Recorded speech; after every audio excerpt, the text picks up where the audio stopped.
This award is special because I'm getting it on my 40th year as a journalist. And because it's my very first from the Filipino-Chinese or the Chinoy community. Akala ko hindi na kami ma-acknowledge.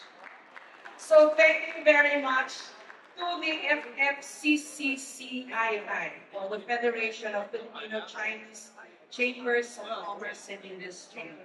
I give back the honor to my Chinese grandfathers who crossed the seas from Guangdong province in China around 90 years ago to try and make it here. How I wish one of them is here tonight, because this recognition or this award is for them too. To the Chinese community and the FFCCCI, thank you again for this and for all the good things that you do. Thank you for setting a good example for the generations to come. To live, work hard, but live simple and frugal lives, and yet ever so generous to help others in need. Happy Chinese New Year to everyone.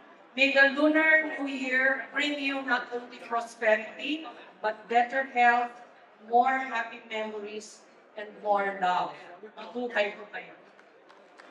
Maraming salamat po, Ms. Maria Jessica Song. And ladies and gentlemen, once again, a big round of applause to all of our